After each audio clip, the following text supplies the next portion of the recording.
It's now time to put these jabrones on the hot seat. Yeah. Stop doing that. No, I'm not going to stop. It's time for the smallest 11-man classification, 2A Division 2. And we got some things to talk about here, folks. A few things to talk about. Okay. Region 1. Ishmael Johnson and Matt Stepp, who are not here to speak on their behalf. Which is so they just don't count. beautiful. They don't count. They like I love when they're not here to speak on their behalf because I'll speak for them. They're going with New Home. Yes. They're going with New Home. Mm-hmm. You two, WTF, also going with the Leopards of New Home. The reigning regional champion, to be clear. Mm-hmm. Oh yeah, they had everybody come back on like both sides of the ball too, and they haven't missed a beat at all this year. They've been excellent. For me, and because I was debating between Sunray and New Home, I really was. Because I took Sunray. If you're listening on the podcast, which was no shock to me because I knew for a fact that your darling sweetheart boy Armando Luan was going to be the reason that you took it, and that's what made it so hard for me. The thing for me of why New Home was their defense has been outstanding. It might almost be harder to find a better defense in the state in any classification than what New Home has done. The reason I took Sunray is not just because Armando Luan is my favorite player. It's like the 90%. It's not just that. The other reason that I like them is that I think that they're more tested.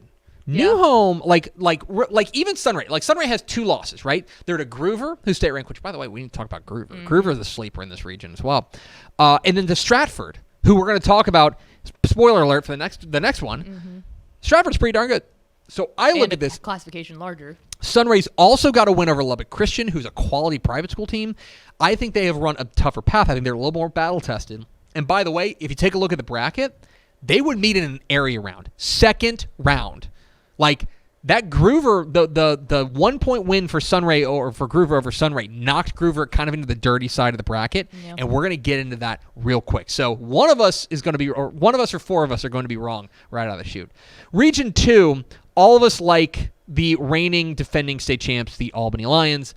I think the chief challenger to them, I think, is Collinsville. I'm actually a little surprised nobody took Collinsville because Logan Jenkins and company, they've been unbelievable this year. But I just think you look at what Albany's done, especially defensively, they've been so good.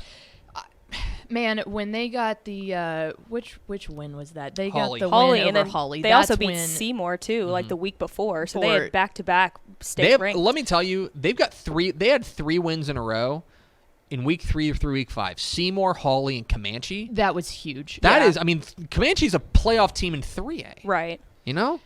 But no, you're right. They've been dominant, and I also think, I feel like the path for them is not as difficult. So I guess they would run into Seymour again, and then Wink in the regional semis is. But they've already beaten Seymour. Yeah. A Wink. I do think that they are. There's an argument to be made that they're on the dirty side of the region. But like Collinsville's going to have to run through Windthorst. That's not a pushover. No, that's going to be tough. I think for me, the question that I had about Albany was their offensive line. Was Albany in the trenches because that's what they won on last year? Were they going to be as good this year as they were last year? And when they went out and when they beat Holly, we just said it. When they beat Holly, that's when I realized because Holly's big up front. They always are. That now, yes, they don't have Austin division Compton. up too, right? Oh yeah, up. 281. Yeah. So my biggest question, I felt good about Albany's skill players. I felt good about their defense. It was really that offensive line. Were they going to be able to step up to the test? And when they did, I penciled in Albany in my mind as the favorite going into 2A. So then let's talk about Region 3 very briefly. It's Mart. Yes. Okay. Mart has won the region 6 straight years. They have not played a game within Region 3. Okay? Within Region 3, they have not played a playoff game within 3 scores in 5 years. They have been as dominant in their region as anybody this side of Gunner in 3 Division 2 or even Canadian. Canadian lost to Lubbock Roosevelt in 2020. So, I will say if there was anyone that could contest them, I think Lovelady has the possibility, or as Mallory would say, number 5, Lady. Did you miss that on WTF? Yeah. She was going through. She goes, and we get to number 5, Lady. And I was like, think you missed Shout something. out Lady. I was like, No. I was like, that's not right. I think Lady you're right. is not correct. If there's a challenger to I still think Mart, that's a 2-score game. I think so too. In favor of Mart, but I so feel too. like if anybody could maybe even just break that 3-score threshold, right? Lovelady could do it. I would agree. I think Lovelady. Love Lady, yeah. I mean, they've already beaten Dawson. Like, I don't know, Tenaha maybe. Tenaha, they'd seen a regional final. So, anyway, all right. And then Region 4. Now, Region 4, we have some disagreement, some fun disagreements. WTF plus Ish, like Chilton. Mm-hmm. Step took Fall City, and I took Bremond. Now, here's the thing. I think this comes down to the fact that I think District 13 in 2A Division 2 is the power nexus. Yes. That's where the power lies in Region 2, or Region 4 rather. And it became a mess between Granger, Bremond, and Chilton, right? Even Iola was up there. Three-way tie. Exactly right. Yeah, district, Iola in that mix as well. Three-way tie. Bremond, to the victor of the spoils, they win the tiebreaker, and as a result, I think they have the more favorable path.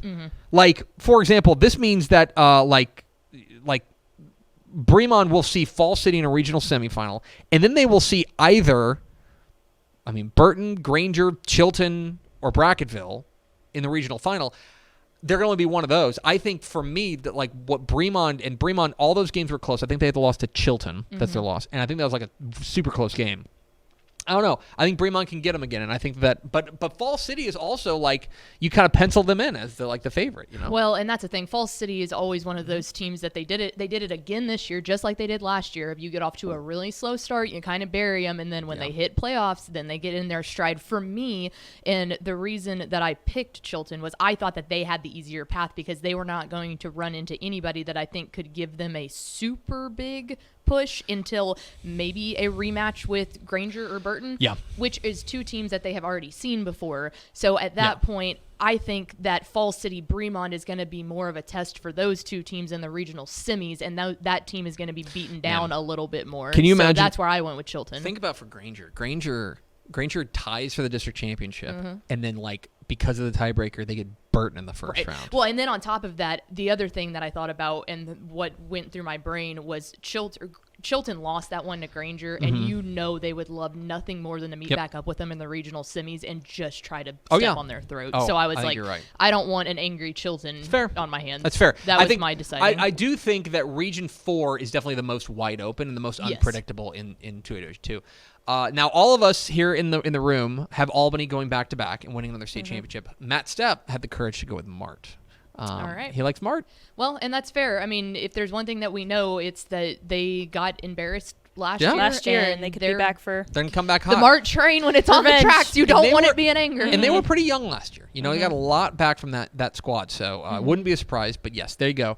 4 of us like Albany, Ish, Mallory, Pickle, and I. We said it on WTF the other day, too, is the reason that we both thought Albany was the fact that we did not... Denny Faith has been at that school for 37 years now. He finally got the state championship. If he didn't think that they had a chance to go back-to-back, he would have retired. Yeah, he still has his guy in Adam Hill. He's like, oh, no. We can run this back 2 times, and then I'm out of here. Right, exactly. 37 years, man. He knows a good team when he sees it. I think you're right.